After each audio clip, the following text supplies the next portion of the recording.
Operatorët turistik kërkojnë nga Ministri i Ri i Turizmit Blendi Goxha të rishikojë rregullat për menaxhimin e plazheve. Kjo ndarje vërtet është në bashkisë, por bashkia do të ketë shumë kujdes, sepse ajo nëse merr një kontur këtu dhe vazhdon nga çdo 1000 metra, ato 300 metra për dik mund të binë përballë një hoteli të madh, i cili ka investuar 10 miliona euro. Kështu që nuk është normale dhe ki parasysh që shumë nga këta hotele ka të përfshirë në kontratë plazhin para hotelit. Edhe propozimi që bëjnë një dhomë, një çadër, nuk mendoj se është ai që duhet, i duri. Sipas kësaj logjike i bi që 2 vetat kanë çadër dhe një 3 shtrihet në rër apo 3 kam.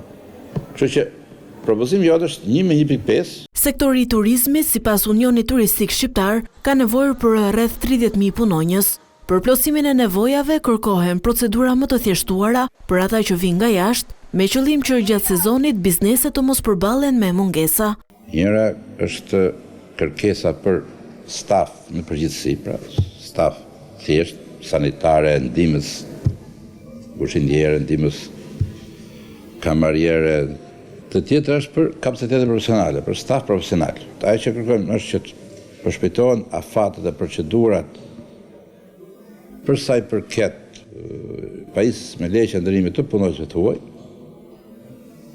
Dhe e dyta, siç kemi kërkuar vazhdimisht, që të ngrejmë një akademi turizmi, pra si fakultet të dedikuar turizmit, të mirëfillt për turizëm.